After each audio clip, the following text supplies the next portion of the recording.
Watershed management is the planned use of watershed land according to the predetermined objective, such as to control the erosion, stream flow, sediments, and the improvement of vegetative covers and other related resources.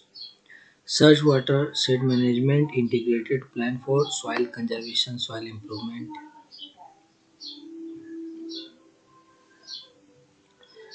Water harvesting क्या होता है? Water harvesting या run of concentration या rainfall precipitation. Water harvesting run of concentration या rainfall precipitation. Humid climate में जो run off होता है usually occur only when the rainfall on a saturated soil. जब कोई सैचुरेटेड सॉइल में रेनफॉल होता है मीन्स कि जब एक्सेस सॉइल होता है तब उससे जब तब रन ऑफ होता है. सैचुरेटेड सॉइल में जब एक्सेस रेनफॉल हो जाता है, जब सैचुरेटेड है तो रेनफॉल होता है. जैसे कि कोई भी water harvesting run of concentration and rainfall precipitation. Humid climate में रन ऑफ यूजुअली अकर तभी होता है जब rainfall on a saturated soil में होता है. कोई भी सैचुरेटेड सॉइल मतलब उसके फुल कैपेसिटी तक जब उसके पानी भर जाता है कोई भी सॉइल में, तब जब रेन ऑफ होता है तब रन ऑफ होने लगता है, तब रेनफॉल होने से रन ऑफ होता है. और सेमी एरिड कंडीशन में टोटल एनुअल प्रेसिपिटेशन में और मे नॉट बी सफिशिएंट. और सेमी एरिड रीजन में टोटल प्रेसिपिटेशन जो होता है वो लगभग सफिशिएंट नहीं होता है. But most of the rain falls in a short period causing humid climate. But ज़्यादा से ज़्यादा रेन फॉल्स होता है वो शॉर्ट पीरियड के लिए होता है humid climate condition and resulting into run of. जो शॉर्ट पीरियड होता है तभी रन ऑफ होता है. In both conditions, the excess rainwater should be safely guided and collected nearby point for recycling in dry period for life-saving irrigation. दोनों condition में irrigation या run of को प्रॉपरली स्टोर करना चाहिए, प्रॉपरली सेव करना चाहिए कि ड्राई पीरियड या ड्राई स्पेल जब रहे तो उसको यूज़ कर सके या फिर अदर लाइफ होल्ड एक्टिविटी में उसको यूज़ किया जाए वाटर हार्वेस्टिंग के लिए.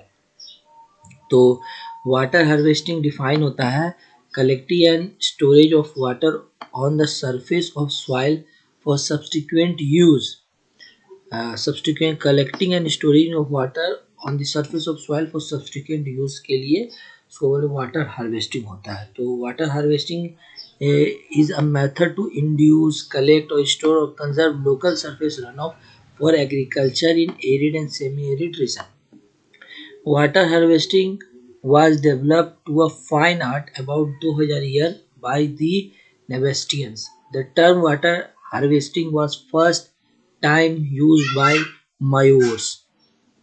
तो वाटर हार्वेस्टिंग फर्स्ट यूज किया गया था मायोर्स के द्वारा. Normally water harvesting is more effective in area situated near hills. जो नियर हिल्स के बगल में एरिया रहता है वहाँ वाटर हार्वेस्टिंग जनरली आराम से हो जाता है और इफेक्टिव रहता है क्योंकि हिल एरिया में रेनफॉल भी एक तो ज़्यादा होता है, स्लोप एरिया भी ज़्यादा होता है. और in the area where large portion is bare soil and cultivation is done on a small portion. और उस एरिया में जहाँ कल्टीवेशन एक स्मॉल पोर्शन में होता है. The technology of water harvesting differ according to the soil type. Water harvesting का technology हमेशा डिफर होता है, मतलब कि हर जगह अलग अलग टेक्निक यूज होता है और ये टेक्निक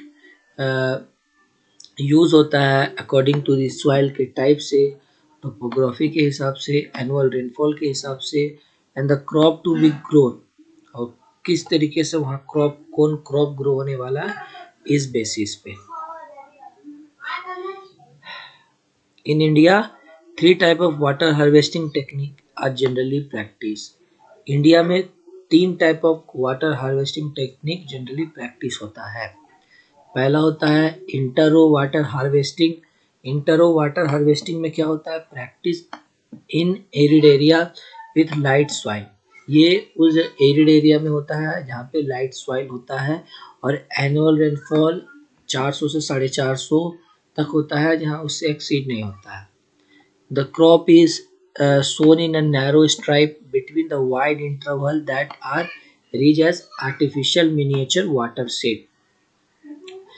तो क्रॉप जो ग्रोन होता है वो नैरो स्ट्राइप में ग्रो होता है, नैरो स्ट्राइप में ग्रो होता है और दोनों के बीच में वाइड इंटरवल रहता है reach as artificial miniature water shed. मतलब बीच बीच में वाटर शेड बनाया हुआ रहता है और स्ट्राइप में क्रॉप को ग्रोन किया जाता है। तो इसको इंटर रो, मतलब कि रो के बीच में वाटर हार्वेस्टिंग किया जाता है। इंटर रो के बीच में जब वाटर को हार्वेस्ट किया जाए तब उसको बोलेंगे inter row water harvesting. Later on, these are compacted to increase runoff to the crop row. It is more practical since no land is uh, sacrificed for water harvesting. इसमें water harvesting के लिए कोई land sacrifice नहीं करना पड़ता। ऐसे भी जो जितना क्रॉप में स्पेस दिया जाता है उतने स्पेस के बीच में ही बीच में वाटर को हार्वेस्ट कर लिया जाता है। रो के बीच में जहाँ प्लांट लगा हुआ है, यहाँ पे हम सिंपल देख सकते हैं कि जहाँ प्लांट लग रहा है बीच में ही वाटर को हार्वेस्ट करने के लिए जगह बना हुआ है, तो वाटर हार्वेस्टिंग आराम से हो सकता है। तो फिर इंटर रो हार्वेस्टिंग के बाद इंटर प्लॉट और माइक्रो प्लॉट वाटर हार्वेस्टिंग। अब इंटर प्लॉट वाटर हार्वेस्टिंग क्या होता है? उसमें इंटर रो था, रो के बीच में यहाँ पे इंटर प्लॉट है, प्लॉट या माइक्रो छोटे से प्लॉट बना देते हैं। In this case water is harvested in the passage और फ्लो बिटवीन द प्लॉट, मतलब कि एक पैसेज में वाटर को हार्वेस्ट किया जाता है या फिर फ्लो जो रहता है प्लॉट के बीच में when rains fall in comparatively more. Runoff from the slopy area supplement the rain from the raising area on the land level.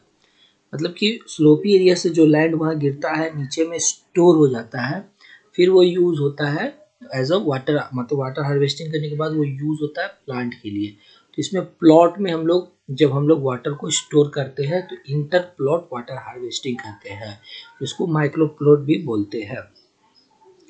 Water harvesting in farm pond and reservoir. Water harvesting कोई farm का pond में या फिर reservoir में करते हैं। Surface run off from small watershed, मतलब surface जो रन ऑफ होता है छोटे से small watershed is stored in farm pond, farm pond में स्टोर होता है या reservoir for utilization as supplement और life saving irrigation, life saving irrigation के लिए।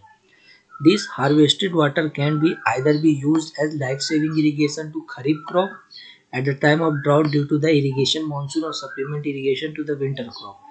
Since the store water is limited, steps should be taken to reduce losses from seepage and evaporation.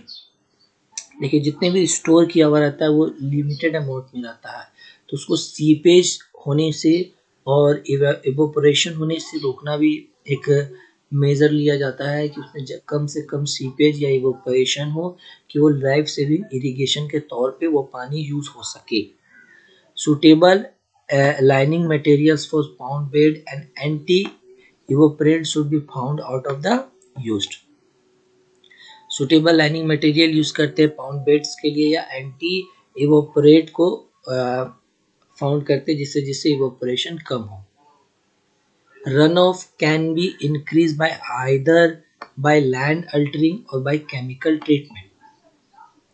Runoff increase किया जाता है या तो लैंड को alteration, land में कुछ चेंजेस लाके या केमिकल ट्रीटमेंट करके। Impermeable catchment are prepared by sparing asphalt compound.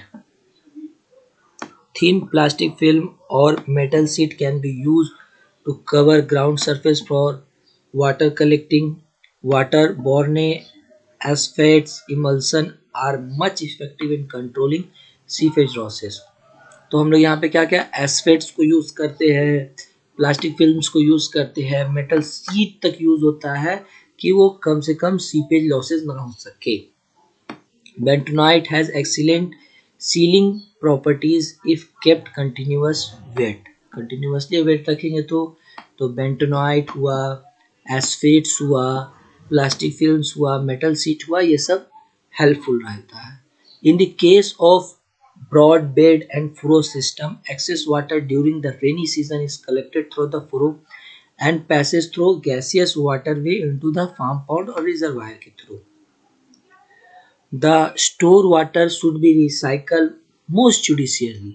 जितने भी स्टोर वाटर होते हैं उनको recycle most judiciously so as to get maximum result out of it, ज़्यादा से ज़्यादा रिटर्न हम लोग को मिल सके। तो स्टोर वाटर को इफिशिएंटली कैसे यूज़ करते हैं ये जानते हैं, मतलब ये किया जाता है। Only one or two irrigation are possible with the limited water storage. Therefore, supplement irrigation can be scheduled by two approach: soil moisture depletion approach, critical stage approach. Irrespective of the crop stage, irrigation is scheduled when the soil moisture approach to permanent wilting point to save the crop. This supplement irrigation is known as life saving irrigation. अब जल शक्ति क्या होता है? जल शक्ति एक chemical है which applied in a soil to improve the soil aeration, infiltration और water holding capacity of the soil. तो जल शक्ति केमिकल होता है जो कि सॉइल में अप्लाई किया जाता है कि उसका एरेशन, इन्फिल्ट्रेशन और वाटर होल्डिंग कैपेसिटी बढ़ा दिया जाए।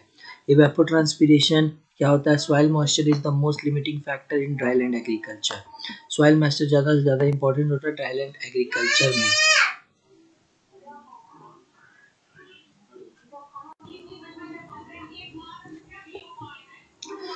जल शक्ति क्या होता है? जल शक्ति के केमिकल होता है विच अप्लाइड, अगर हम लोग सॉइल पे अप्लाई कर देते हैं तो जल शक्ति क्या होता है? जल शक्ति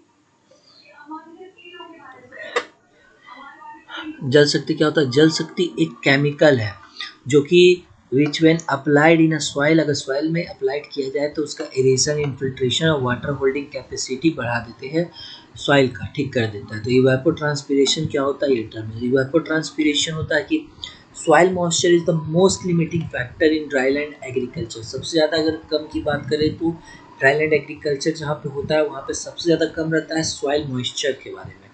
तो 60 से 75% of the rainfall is lost through evaporation. तो 60 से 70% वहाँ पे इवोपरेशन के थ्रू लॉस हो जाता है क्योंकि वहाँ पे सनरेज ज़्यादा रहता है। The evapotranspiration is the evaporation from the soil surface and transpiration from the plant surface। ये नॉर्मल है कि इवोपरेशन क्या होता है? इवोपरेशन सॉइल सरफेस से जो वाटर का लॉस होता है, और ट्रांसपिरेशन क्या होता है? प्लांट से जो वाटर का लॉस होता है in the form of gaseous, मतलब कि in the form of vapour, plant surface से जो लॉस होता है। Such losses can be reduce by, जो इस लॉसेस को हम लोग कम कर सकते हैं, मल्चेस कर सकते हैं या एंटी ट्रांसपेरेंट डाल सकते हैं, विंड ब्रेक्स कर सकते हैं या वीट को कंट्रोल करके इन सबको हम लोग रिड्यूस कर सकते हैं। तो अब एंटी ट्रांसपिरेशन क्या होता है? एंटी ट्रांसपेरेंट वो होता है कि एक मटेरियल होता है जो कि अप्लाइड किया जाता है ट्रांसपेरेंट प्लांट में, तो प्लांट के सरफेस में to reduce water losses from the plant. तो एंटी ट्रांसपेरेंट एक मटेरियल होता है जो अप्लाइड किया जाता है transpiring plant surface to reduce water loss. Anti transpiration चार टाइप का होता है एंटी ट्रांसपेरेंट। पहला होता है स्टोमेट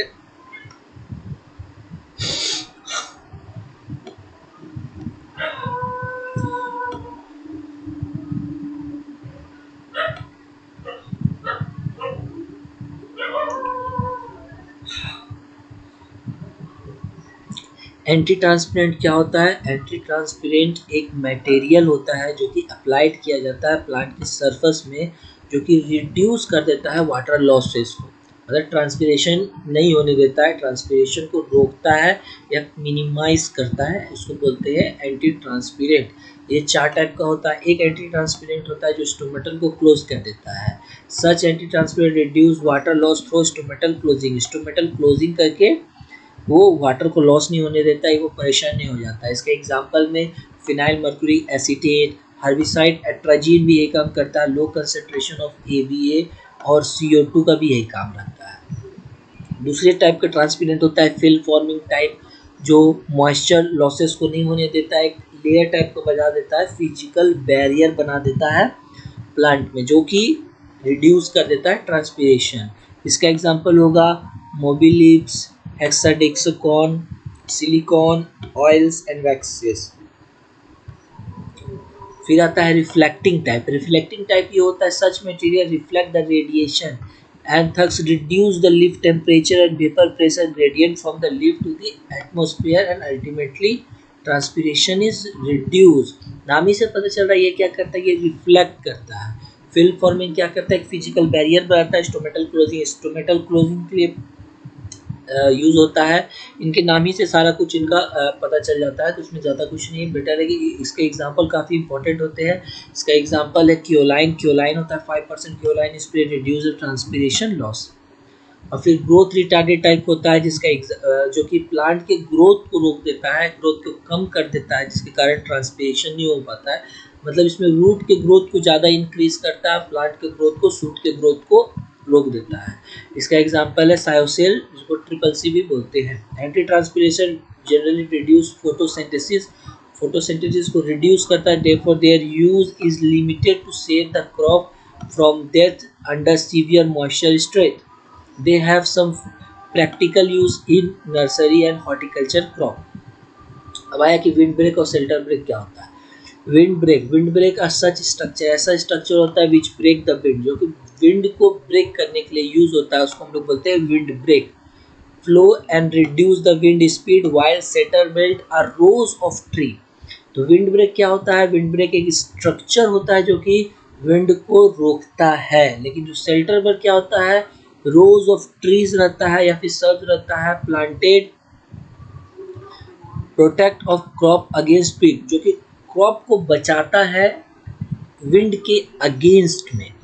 तो ये हुआ, they provide a protective shelter against wind and suitable habitat for the bird and honey bee as well as produce cattle feed and fuel wood. तो देखिए यहाँ पे साफ पता चल रहा है कि planting a tree and serve as a shelter belt कैसे होता है। यहाँ रोज ऑफ ट्री है जो कि बचा रहे हैं सारे प्लांट को, और यहाँ पे किस तरीके से विंड के स्पीड को भी ये कम कर रहा है। In the wind erosion area, जहाँ पे विंड इरोजन ज़्यादा होता है, wind break and shelter belt are to be planted. वहाँ पे या तो विंड ब्रेक या तो शेल्टर बेल्ट को प्लांटेड किया जाता है जहाँ पे ज़्यादातर विंड इरोजन होता है, क्योंकि ये इसे विंड को स्पीड को ये कम कर देता है। They prevent soil erosion, arrest the march of desert and protect the agriculture and residential lands from the dust and storm. A row of tree and shrub planted across the wind direction is the most effective। जिससे जिधर तरफ से wind आ रहा है उसके against में across the wind अगर रोज of tree और सब्स को प्लांटेड किया जाए तो वो ज़्यादा इफेक्टिव होता है, जो कि विंड स्पीड को 60 से 80% तक ऑन लीवर्ड साइड तक रोक देता है। देखिए इधर साइड को लीवर्ड साइड बोलते हैं, जिधर तरफ प्लांटिंग है, इधर तरफ प्लांट की इधर से हवा आ रहा है तो इधर तरफ लीवर्ड साइड होता है। लीवर्ड साइड तक में वो 60 से 80% तक विंड स्पीड को कम कर देता है। The height of the tall tree and height of the wind break determine the exact of protection provide to the soil. Wind break and shelter belt provide the protection against the desiccating winds to extend 5 to 10 times of the height of the tall tree on windward side up to 30 times on the leeward side। windward side इधर होता है, leeward side उसके इधर side में होता है। Example जैसे 10 से 11 मीटर टॉल विंड ब्रेक लगा हुआ है, when encountered by 45 to 50 kilometre per hour के विंड से आ रहा है। wind is reduced on windward side to 20 to 30 kilometer and to 10 per kilometer on just leeward side which is illustrated in the figure। क्योंकि figure में illustrate किया गया है कि 40 से 45 किलोमीटर पर आवर में विंडवर्ड साइड में वो 20 से 30 तक हो जाएगा और लीवर्ड साइड में वो 10 किलोमीटर पर आवर की स्पीड से चलेगा, जो कि इलस्ट्रेट किया गया यहाँ पे फिगर में आराम से हम देख सकते हैं। The windbreak reduced the wind speed on the leeward side at 200 meter away up to 20% only in the area as at 300 meter away। There is no effect at all, therefore at the interval of 300 meter such windward should be repeated। हर 300 metre में wind break को repeat किया जाता है, क्योंकि वहाँ पे फिर कोई इफेक्ट नहीं रह जाता है 300 मीटर के बाद। तो हर एक इम्पोर्टेंट हो रहा है क्वेश्चन कि अगर विंड वर्क लगा हुआ है कहीं पे विंड ब्रेक, तो विंड को तो ये ब्रेक कर रहा है, जाहिर सा बात है कि ये 60 to 80% तक विंड को ब्रेक कर देता है, लेकिन 300 मीटर के बाद वो नॉर्मल फ्लो स्टार्ट हो जाता है। तो हर 300 मीटर के बाद से फिर से एक विंड ब्रेक लगाना रहता है। To control the wind erosion, the capacity of shelter belt depend upon the speed and direction of wind. In case the high wind speed, the protective area is reduced. In such area, the interval between the two shelter belt is reduced in wind speed, reduce the evaporation losses and make available of more water to crop. According to the planting pattern of tree and shrub as shelter belt, the grasses and shrub are planted on the outer row, which trains the wind to rise much above the ground surface. The inner row are of smaller tree and the outer row are planted by the tall tree, which further raise the wind level. तो जब हम जान रहे हैं कि shelter belt क्या होता है, रोज ऑफ ट्रीज रहता है, बहुत सारे रोज रहेंगे। तो स्टार्टिंग में जो रोज रहते हैं वो स्मॉलर के रहते हैं, फिर धीरे धीरे उसको बढ़ाया जाता है हाइट को, जो लास्ट तक में रहता है वो सबसे ज़्यादा टॉलेस्ट रहता है शेल्टर बेल्ट में। The beneficial effect of shelter belt are more clearly seen in droughts area. जहाँ ड्राउट ज़्यादा आता है तो वहाँ पे ज़्यादातर शेल्टर बेल्ट बहुत इफेक्टिव रहता है। In such area, windbreak of 3 to 7 rows and 15 to 30 meter wide are more effective. It modifies the microclimate favorable for crop production and shelter for birds, honey and pet animal. तो ये था 5वां chapter. Thank you.